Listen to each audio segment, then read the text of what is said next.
오늘은 새하늘과 새 땅에 대하여 살펴보도록 하겠습니다.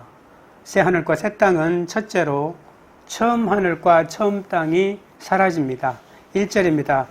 또 내가 새하늘과 새 땅을 보니 처음 하늘과 처음 땅이 없어졌고 바다도 다시 있지 않더라. 베드로후서 3장 13절에 옛 하늘과 땅은 불에 타 없어지고 새 하늘과 새 땅이 하늘에서 땅으로 내려온다라고 말씀했습니다. 사탄으로 인해 부패하고 어지럽혀진 모든 것이 새롭게 된다는 말이죠. 제가 세상에 들어오지 않았다면 처음 창조로 충분했습니다. 죄로 말미암아 세상의 썩어짐의 종노릇을 하게 되었기 때문에 처음 하늘은, 처음 세상은 바뀌어야만 했죠. 새롭다라고 하는 이 헬라어 카이노스는 시간의 새로움이 아니라 질적인 새로움을 뜻합니다. 인간의 죄로 오염된 처음 창조가 가진 부정적인 요소가 완전히 제거된 새로운 실존이 오게 되었다는 그런 말이죠.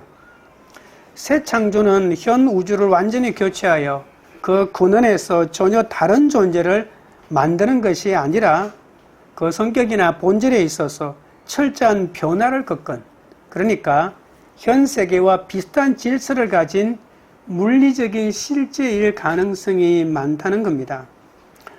완전히 새로운 질서 안에서 새롭게 만들어지긴 하지만 이 땅과 연속성이 있다는 그 말입니다. 새하늘과 새 땅은 성도들에게 주어질 새로운 공간이지만 역사 속에서 옛 질서의 완전한 갱신으로 이루어집니다.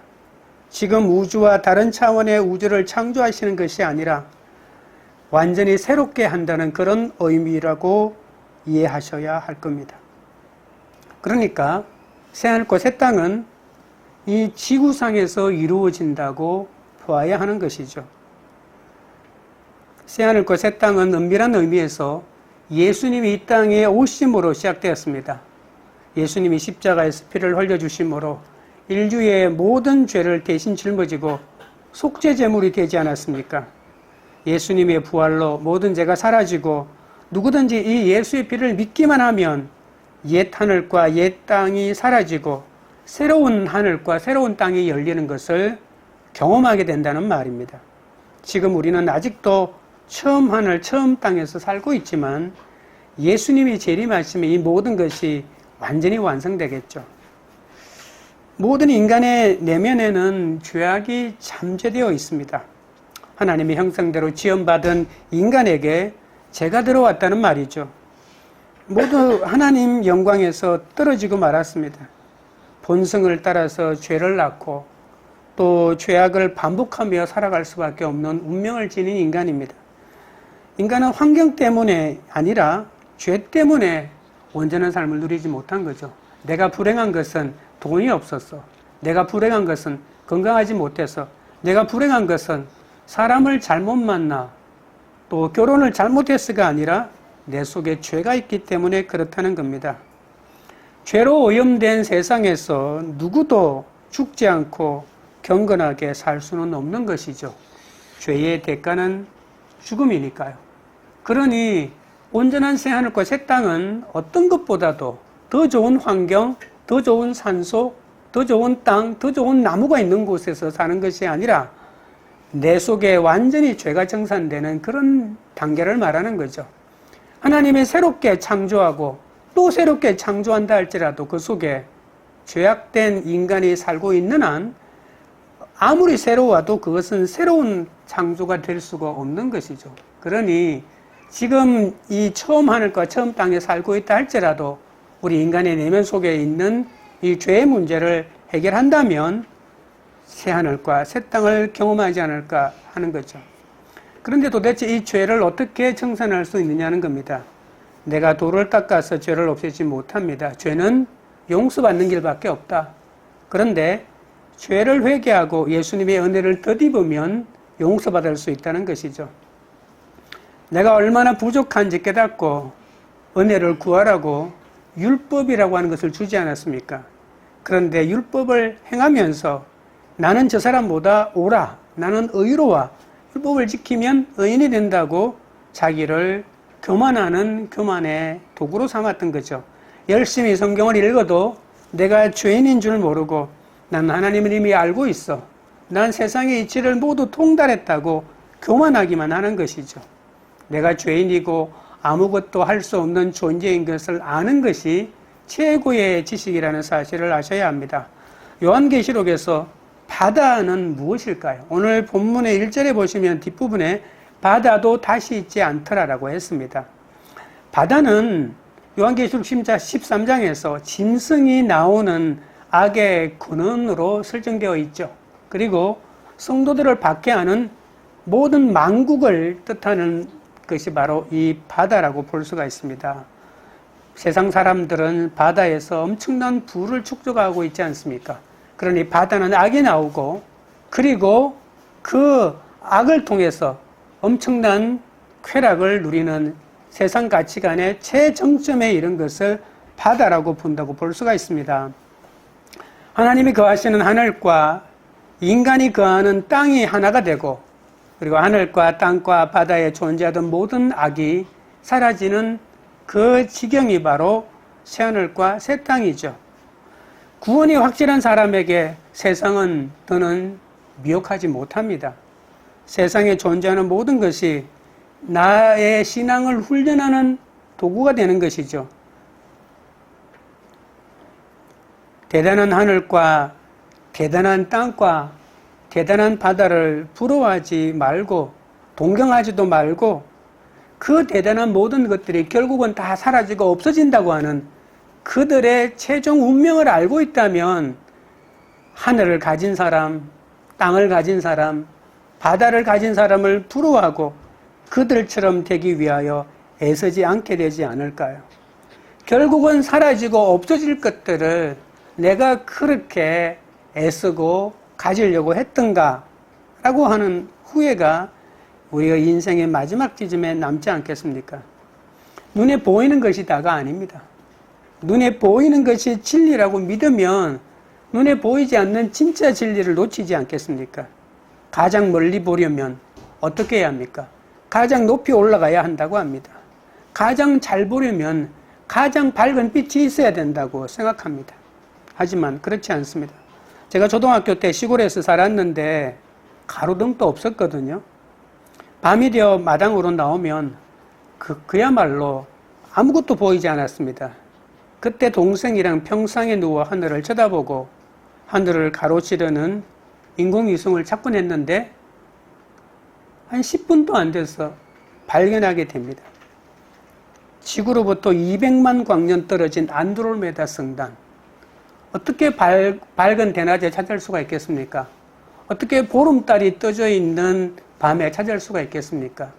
더 캄캄하게 어두우면 어두울수록 사람이 육안으로 찾아볼 수 있는 별의 숫자가 한 6,000개 정도 되는데요.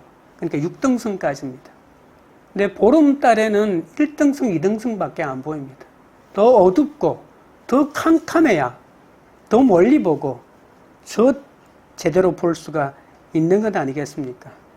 그러니 우리는 밝아야 많이 본다, 높이 올라가야 많이 본다고 그것을 진리처럼 신봉하겠지만 그건 그냥 눈앞에 보이는 일정한 정도의 사물일 때만 가능합니다. 진짜 멀리 보려면 캄캄해야 하고요. 진짜 멀리 보려면 또 멀리 가야 합니다.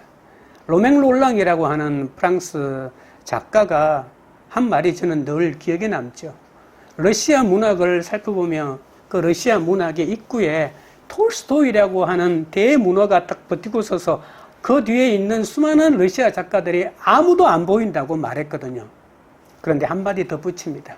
그런데 그 톨스토이라고 하는 그 거대한 산 앞에서 계속해서 뒷걸음질 쳐서 계속 뒤로 나가면 그 톨스토이 뒤에 흠산 줄령이 나타나는데 그 사람이 바로 토스토예프스키라고 말했습니다.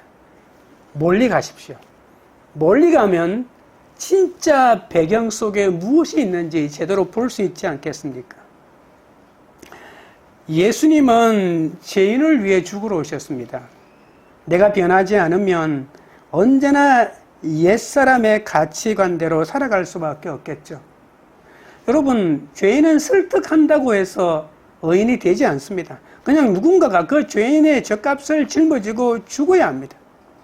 에베소서 4장 22절 24절에 너희는 유혹의 욕심을 따라 썩어져가는 구습을 따르는 옛사람을 벗어버리고 오직 너희의 심령이 새롭게 되어 하나님을 따라 의와 진리의 거룩함으로 지으심을 받은 새사람을 입으라고 했습니다. 그리고 골로새서 3장 8절 9절에도 이제는 너희가 이 모든 것을 벗어버리라. 곧 분함과 노여움과 악의와 비방과 너희 입에 부끄러운 말이라. 너희가 서로 거짓말을 하지 말라. 옛사람과 그 행위를 벗어버리라. 옛사람의 행위를 벗어버리고 새사람인 예수로 옷 입는 것, 이것이 우리가 새로운 가치관을 가지고 새하늘과 새 땅을 누리는 사람이 되는 것입니다. 아무리 좋은 환경, 아무리 좋은 집, 아무리 좋은 사람과의 결혼이라 할지라도 내 속에 옛사람의 가치관으로 가득 들어차 있다면 머지않아 그 새로운 환경도 옛 질서 속에 편입되고 말 것입니다. 새 사람을 입어야 처음 하늘과 처음 땅과 처음 바다의 권세를 물리칠 수 있습니다. 우리가 예수 그리스도를 믿었다고 하지만 믿는 그 순간에 내가 완전히 변화되어 새 사람이 되지 않는 것, 우리가 경험하여 알고 있지 않습니까? 왜냐하면 우리는 여전히 우리의 영은 변화되었지만 이 육이라고 하는 이 껍데기 속에 갇혀 있는 존재잖아요. 그러면 끊임없이 육의 소욕과 영의 소욕이 갈등하여 싸움을 벌이고 있는 것밖에 없는 것이죠. 그리고 우리는 이 아직도 완성되지 않은 새하늘과 새 땅 아래에 살고 있지 않습니까? 끊임없이 불법을 저지르는 육신의 소욕과 사탄의 유혹이 우리 가운데 따라오고 있는 것이죠. 사랑하는 부부라도 희생과 배려 없이는 살기가 힘든 세상 아닙니까? 그런데 예수님이 우리의 신랑이 되셔서 감당할 수 없는 사랑을 우리에게 부어주십니다. 용서하고 또 용서하고 또 용서하고 70번씩 끊임없이 우리를 용서한다 할지라도 우리가 사람이 결국은 변화되지 않고 계속해서 똑같은 일을 반복한다면 이 결혼이 어떻게 끝까지 유지될 수 있겠습니까? 천국은 하늘이라는 장소의 개념이 아닙니다. 예수님이 계신 곳은 그 어디나 하늘나라입니다. 예수님이 마음에 계시면 이미 천국을 누리는 사람 아니겠습니까? 예수님이 없는 땅에 거하는 자들의 삶은 아무리 좋은 환경 속에서 많은 것들을 누린다 하더라도 그것은 지옥에 불과하다는 사실을 명심하십시오. 둘째로 새하늘과 새 땅은 예수님을 위해 단장합니다. 2절입니다.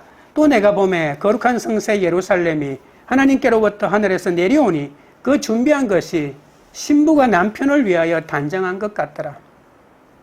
예루살렘은 성전이 있는 아름다운 곳이었죠. 지금도 유대교 랍비들은 예루살렘에 있는 그 성전터가 올드시티 가운데 약 7분의 1에 해당됩니다. 지금 여러분 구글 지도에서 올드시티 가운데 성전이 있는 그 틀을 보면 나무가 빽빽하게 그곳에 심겨져 있기 때문에 올드시티 가운데 한 7분의 1쯤 된다고 하는 것을 눈대중으로 확인할 수 있는데요. 유대교 랍비들은 그곳이 에덴 동산이었다고 지금도 주장하고 있어요. 여기가 에덴 동산이었다. 하지만 요한계시록에서 예루살렘은 예수님을 십자가에 못 박아 죽이고 무수한 그리스도의 증인들을 죽인 그야말로 바벨론이나 로마 같은 배교의 땅이라고 정의하고 있습니다. 하나님은 에덴 동산을 만드시고 인간을 영생하는 존재로 살게 했죠. 죽음이 없는 존재로 만들었어요. 그런데 인간이 타락하자 죽음이 찾아왔죠. 그러나 저주받은 인생으로 살다가 죽음 마땅한 인간에게 하나님이 세상을 이처럼 사랑하사 독생자를 주셔서 누구든지 예수를 믿으면 멸망하지 않고 영생을 얻는 놀라운 선물을 허락하셨습니다. 예수님은 죄인을 위해 대신 죽어주셨기 때문에 믿고 나면 천국에 갑니다. 그런데 성도가 만약에 믿다가 죽으면 영혼은 천국으로 올라가 예수님과 함께 왕노릇하고 기다리다가 예수님이 재림하시면 영혼과 육체가 새롭게 결합하게 되죠. 어떤 분들은 우리가 죽으면 예수님 품에 안겨서 잠잔다고 합니다. 그것이 1000년이든 2000년이든 그 잠이 순식간에 깨기 때문에 잠잔다고 하지만, 잠잔다고 하는 것은 너무나도 평온한 상태에 있다는 그런 의미고, 왕노릇한다고 말했다 할지라도 그 본질의 의미상은 그렇게 다르지 않습니다. 예수님은 더럽고 황폐해진 이 지구를 심판하여 순식간에 새하늘과 새 땅으로 변화시키는 거죠. 물론 처음 땅도 하나님이 보시기에 좋은 땅이었죠. 하나님이 땅을 만드시고 보시기에 좋았다라고 말씀하셨으니까요. 하나님께 받은 귀한 선물이고 우리가 정복하고 다스릴 우리의 사명을 이룰 하나의 일터였습니다. 하지만 인간의 타락으로 땅은 저주받았죠. 땅은 가시덤불과 엉겅퀴를 내고 수고와 땀을 흘려야만 겨우 그 열매를 먹을 수 있는 그런 곳이 되었죠. 그리고 땅은 부자들의 가축장, 식민 지배를 하고자 하는 제국의 가축장이 되어서 더 많은 땅을 차지하고 더 많은 내 토지를 소유하기 위한 인간 욕심의 수악한 것들을 보여주는 하나의 현장이 되고 말았던 것이죠. 하지만 새하늘과 새 땅, 하나님이 지으시는 새로운 땅은 에덴 동산과는 비교할 수 없는 좋은 땅이라는 것을 명심하셔야 합니다. 예루살렘은 이제 새롭게 되었죠. 그리고 그 별명이 붙습니다. 거룩한 성이 되었고요. 세상의 중심이 됩니다. 이사야서에 보면 하나님이 시온에 서면, 여러분 시온이라는 말도 예루살렘과 똑같은 말인데, 이스라엘 백성들이 바벨론의 포로로 잡혀가고 난 다음부터 새롭게 회복될 예루살렘을 예루살렘으로 부르지 않고 시온이라고 부르기 시작했죠. 그래서 시오니즘이라고 말하고 있지 않습니까? 타락한 예루살렘을 새로운 이름인 시온으로 부르기 시작했다는 겁니다. 물론 지금 이스라엘에 가면 예루살렘 속에 이 시온이라고 하는 조그마한 산을 이루는 한 지명이 있긴 하지만, 시온은 예루살렘을, 회복된 예루살렘을 새롭게 부르는 명칭이라고 이해하시면 됩니다. 하나님의 시온에 있으면 광야는 에덴이 되고 예루살렘은 아름다운 옷을 입은 거룩한 성이 된다고 이사야서에 굉장히 많이 말합니다. 하나님은 예루살렘은 즐거운 성으로 만들고 그 백성을 기쁨으로 삼으신다고도 하셨거든요. 에스겔서에도 보면 황폐한 예루살렘이 에덴 동산같이 되고 사람들이 거주하고 땅은 경작되고 무너진 곳이 건축되어 주민이 살게 된다고 회복된 예루살렘을 언급합니다. 특히 에스겔서 37장 27절에는 내 저소가 그들 가운데에 있을 것이며 나는 그들의 하나님이 되고 그들은 내 백성이 되리라고 했죠. 새 예루살렘은 여호와께서 거기 계시다라고 하는 의미의 여호와 삼마라고 불리게 됩니다. 스가랴서에도 보면 새 예루살렘은 만국이 순례자로 찾아올 진리의 성읍이 되고 하나님의 백성을 구원하고 생수가 예루살렘에서 솟아나고 다시는 저주가 없다고 말합니다. 그러니까 요한계시록은 단순히 새로운 것을 말하는 것이 아니고 구약에서 이스라엘이 처절하게 포로로 잡혀가고 예루살렘이 완전히 잿더미가 된 상태에서 새로운 예루살렘의 건축과 회복을 바라보면서 예언한 예언자들의 약속이 새롭게 이루어지고 결정된 것이죠. 학계는 눈에 보이는 가시적인 성전의 회복을 말했다면 이사야나 에스겔이나 스가랴는 이 무너진 예루살렘의 진정한 회복을 꿈꾸면서 예언했는데 그것이 요한계시록에 와서 완전히 이루어지는 모습을 볼 수 있다는 겁니다. 그러니 그 예언은 이스라엘의 민족적인 예언이 아니고 예수 그리스도를 통하여 이루어지는 영원한 새하늘과 새 땅이라고 볼 수가 있습니다. 하나님은 만국을 멸하고 하늘과 땅이 하나로 연합되고 예루살렘을 별과 해와 달보다 더 찬란하게 빛나는 곳으로 만들어 그곳에서 하나님이 완전한 주권적인 통치를 행하시는 거죠. 그렇다면 누가 이 새롭게 된 예루살렘에서 축복된 환경을 누릴 천국 시민이 될 수 있을까요? 여러분, 북한에 보면 평양 시민은 아무나 될 수 없고 신분이 완전히 인정되고 보장된 사람만이 거주할 수 있는 특권이 있다고 하지 않습니까? 이 새 예루살렘에 거주할 사람이 누구인지 이 2절에서 언급하고 있습니다. 거룩한 성 새 예루살렘은 어린 양의 아내가 되는 그리스도의 신부된 바로 교회를 상징하는 이 하나님의 신부들이, 예수 그리스도의 신부들이 살게 된다고 말합니다. 이사야서 54장에 보면 예루살렘은 하나님의 아내가 되어 남편의 사랑을 되찾고 보석으로 단장된다고 했거든요. 물론 예루살렘은 옛날부터 하나님의 아내로 언급됐지만 하나님의 사랑에서부터 떠나버린, 버림받은 사람인데 이사야 54장에는 남편의 사랑을 되찾는다고 언급하고 있고 보석으로 단장한다고 말하고 있습니다.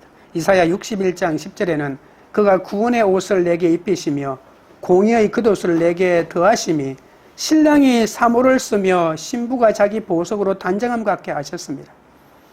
예루살렘, 회복된 예루살렘이 신부 단장을 한다고 하는 것도 구약의 수많은 예언들이 말하고 있는 말이라고 하는 사실입니다. 예루살렘은 성도들이 거하는 장소일까요? 아니면 성도들 자신일까요?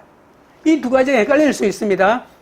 예루살렘은 장소가 아니라 온전하게 된 성도들의 모임인 교회를 말한다고 하는 것이 1차적인 의미입니다. 성도들이 미래의 살직을 말하는 것이 아니고 미래의 성도의 상태를 말하는 것이라는 거죠. 하지만 하나님이 자기 백성들과 함께 거하고 그곳을 상속해주고 또 만국의 영광이 그곳으로 들어간다고 했기 때문에 성도들이 거하는 장소의 의미도 지니고 있다는 거죠. 그러니까 새 예루살렘은 하늘에서 내려오는 천국인데 장소의 의미도 있고 그 속에 들어가 있는 성도의 모임인 교회의 의미도 함께 들어가 있다고 볼 수 있습니다. 새 예루살렘은 남편을 위해 단장한 신부같이 아름답다고 합니다. 여자가 가장 아름다운 순간이 신부 단장을 하고 신랑을 기다릴 때 아니겠습니까? 그렇다면 신부는 무엇으로 단장해야 할까요?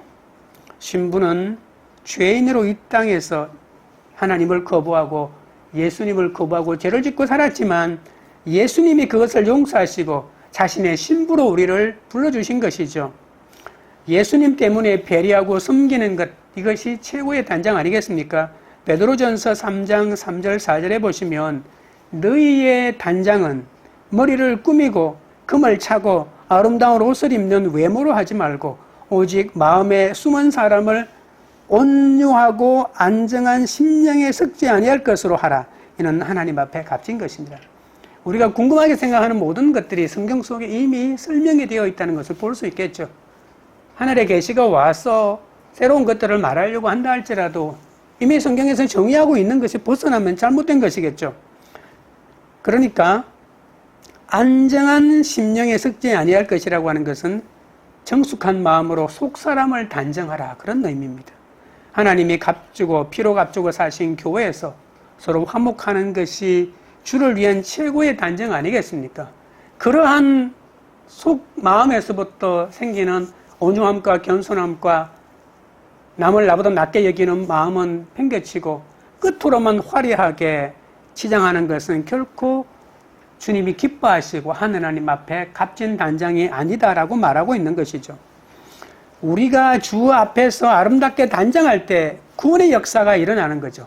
나 때문에, 우리 때문에 구원의 역사가 나타나게 되는 거죠. 그러니까 하나님에게 값진 것이죠.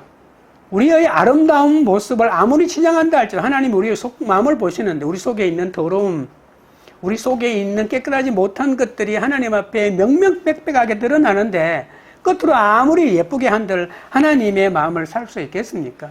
그러니까 속사람을 단장하라고, 속사람 가운데 가장 그거한 것은 나 때문에 하나님의 영광이 드러나는 것, 다른 사람이 구원을 받게 되고 하나님의 은혜를 깨닫게 되는 것 아니겠습니까?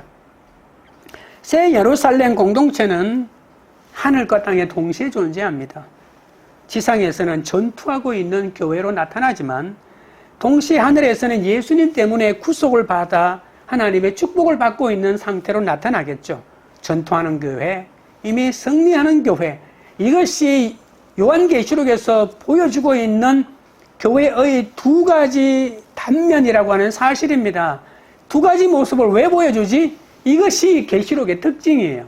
계시록은 지금의 현재의 모습도 보여주고 미래에 이미 승리한 모습도 동시에 보여주고 있는 것입니다.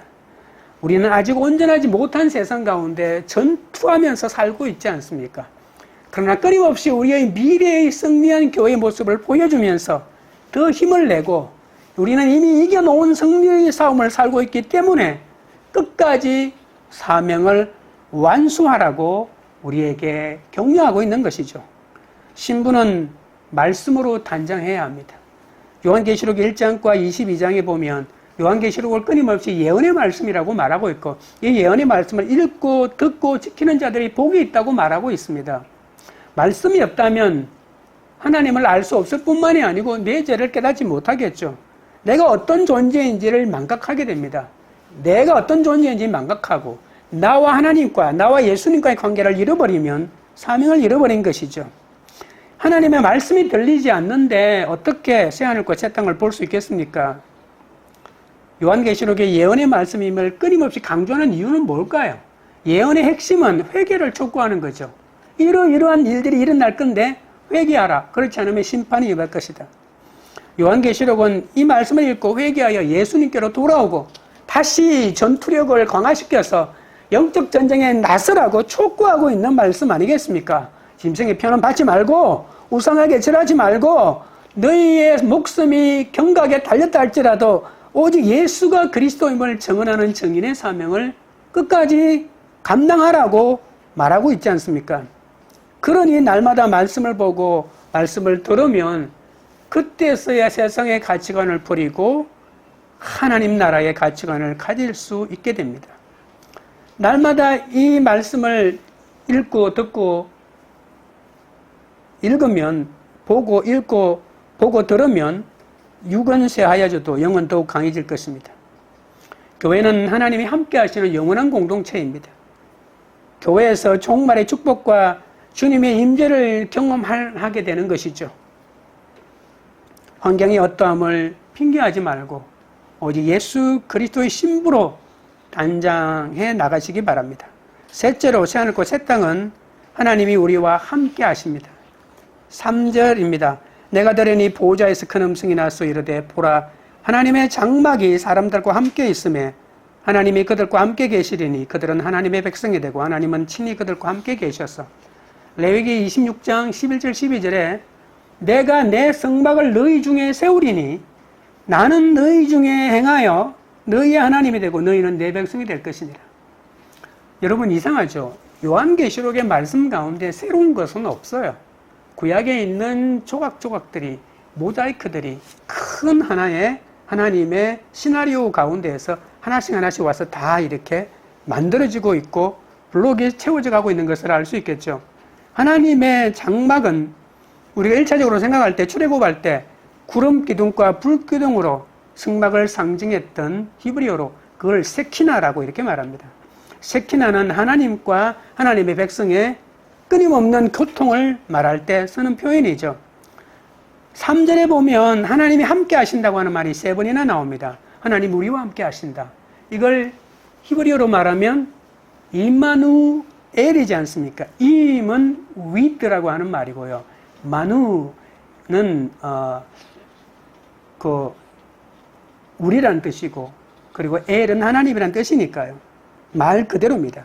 마태복음 1장에 예수님의 이름은 임마누엘이라고 하셨고 마태복음 28장에 너희들이 부름받아 낯선 모든 사명지에서 하나님이 끝까지 함께 할 테니 너희들은 제자를 만들라고 촉구하고 있는 말씀. 마태복음 처음부터 끝까지 임마누엘로 감싸고 있는 것을 알 수가 있습니다. 어디 그것뿐입니까? 성경 전체가 바로 이 임마누엘로 감싸고 있습니다. 왜요? 하나님의 사명을 이루기 위해서 말합니다. 그것을 오늘 여기에서는 하나님의 장막이라고 하는 표현을 쓰고 있는 거죠. 하나님의 장막은 그러니까 예수 그리스도 그 자체입니다. 옛날엔 하나님의 장막이 공간적인 장소의 개념으로 이해됐습니다. 하나님이 임하고 계신 이 장소, 성전이 바로 하나님의 쉐키나다. 그래서 이스라엘은 장소의 종교에서 벗어나지 못했죠. 그러나 그렇지 않다. 하나님의 장소가 거룩한 것이 아니다. 이스라엘 백성들이 포로로 잡혀가고 성전이 완전히 무너지자 장소의 종교가 아니고 시간의 종교로 바뀌었다고 했죠. 거룩한 것은 장소가 아니고 거룩한 것은 시간이다. 안식일이 거룩한 것이다라고 말했죠. 그러나 이제는 예수 그리스도가 임재하는 것이 거룩한 것입니다. 예수님이 하나님의 장막이 되셔서 친히 하늘에서 내려오셨죠. 요한복음 1장에 말씀이 육신이 되어 우리 가운데 거했다고 말합니다. 예수님이 몸을 입고 이 땅에 내려오셔서 옛날에 성전이 했던, 성막이 했던 그 기능, 그것을 예수님이 감당하는 거죠. 여러분, 성막과 성전은 하나님과 이스라엘 백성이 만나는 지점이죠. 직접 못 만나니까 하나님과 이스라엘 백성의 대표인 모세가 대신 만났죠. 여러분, 하나님은 이스라엘 백성들에게 율법을 알려주기를 원했죠. 그런데 하나님을 보면 다 죽으니까, 그래서 특별한 사람인 모세를 뽑아가지고 시내산으로 올라오라고 했죠. 여러분, 올라가서 그 꼭대기에서 하나님이 말씀을 주면 모세는 말씀을 받아 내려가서 회중에게 말하고, 회중의 반응은 다시 올라가서 아래고, 그걸 몇 번 했다고요? 무려 7번이나 경정하는 사건이 일어나죠. 그런데 하나님이 그거 필요 없다. 너희 회중에 이제 장막을 만들어라. 내가 그곳에 임하겠다. 그래서 그것이 바로 성막이었고, 하나님이 그 성막에 임하고, 성막에 임하는 대신 너희들이 조심할 것이 있는데 너희들은 거룩하라라고 하면서 그것을 하나님은 다른 이름으로 부르기 시작했죠. 그것을 바로 회막이라고 부릅니다. 만남의 장소. 회가 바로 이 만남의 장소라거든요. 그래서 모세와 하나님이 그 회막에서 만나기 시작했다는 것입니다.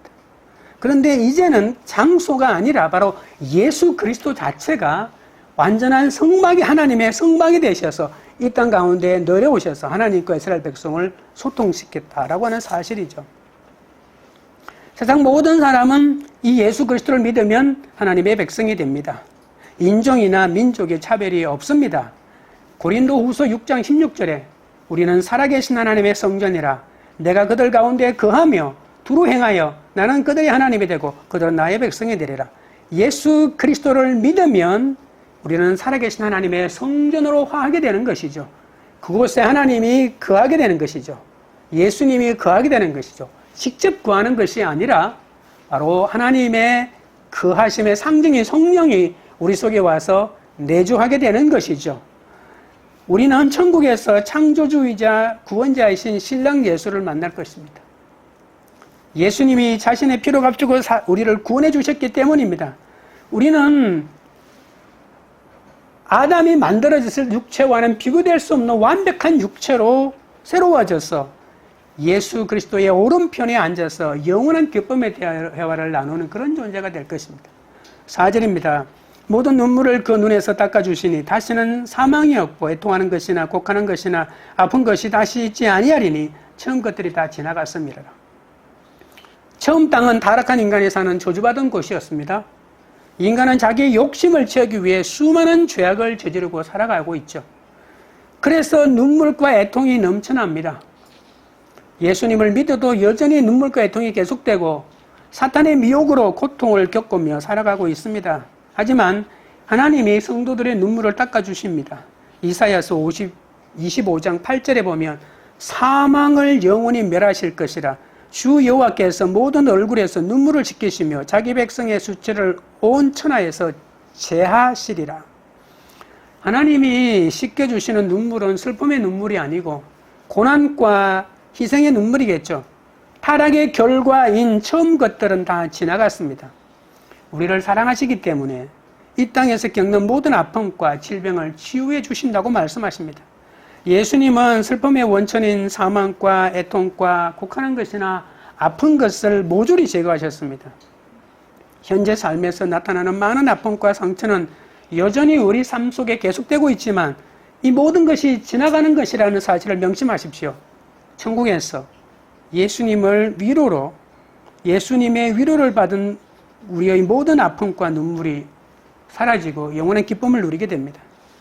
마지막으로 히브리서 11장에 믿음의 영웅들이 나타납니다. 이들은 한결같이 하나님의 도성을 바라보면서 믿음의 경주를 멈추지 않았다고 고백하고 있습니다. 인생의 위기 때마다 하나님이 지으실 터가 있는 성을 바라보았기 때문에 믿음을 끝까지 지켰다는 말이죠. 히브리서 11장 16절에 보면 그들이 이제는 더 나은 본향을 사모하니 곧 하늘에 있는 것이라. 이러므로 하나님이 그들의 하나님이라 일컬음을 받으심을 부끄러워하지 아니하시고 그들을 위하여 한 성을 예비하셨느니라. 지금이 새하늘과 새 땅이라고 하지만 우리는 새하늘과 새 땅 속에서 완전한 하나님의 통치가 이루어지고 완전한 악이 사라지는 그 더 나은 본향을 바라보면서 믿음의 경주를 하고 있는 사람이거든요. 하늘에 있는 더 나은 본향을 바라보면서 믿음의 경주를 계속하시기 바랍니다. 예수님이 닦아주실 눈물은 실패와 후회의 눈물이 아니라 믿음을 지키고 사명 감당하면서 흘린 눈물 아니겠습니까? 애통하는 자는 복이 있나니. 왜냐하면 예수님의 위로를 받기 때문입니다. 시편 126편에도 보면 눈물을 흘리며 씨를 뿌리는 자는 기쁨으로 거둔다고 말하고 있지 않습니까?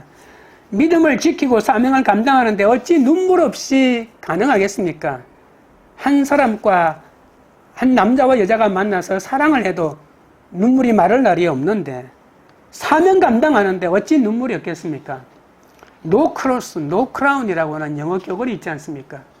십자가 고난 없이는 영광이 없습니다.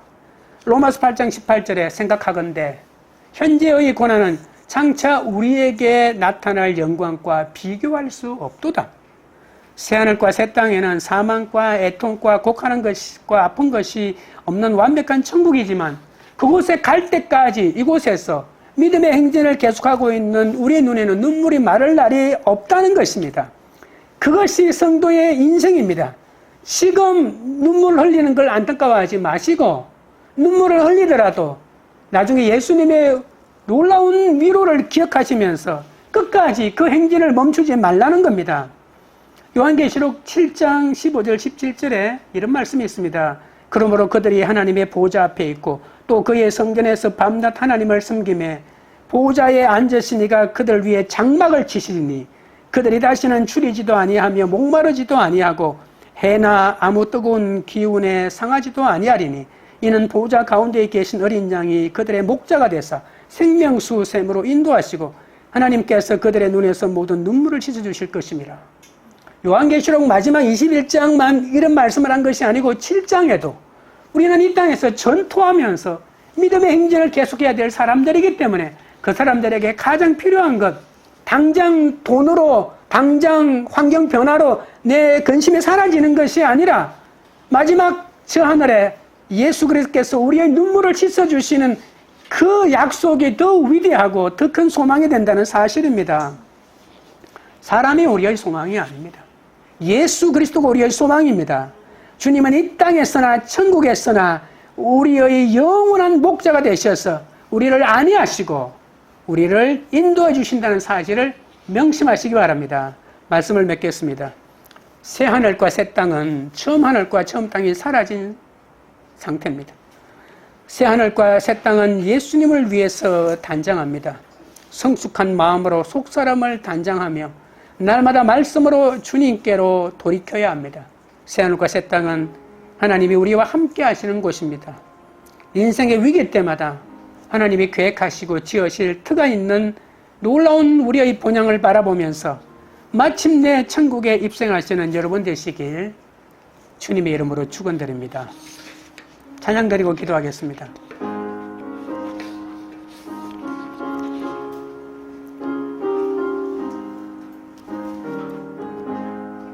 내 영혼이 은총 입어 중한 죄지 얻고 보니 슬픔 많은 이 세상도 천국으로 와도다.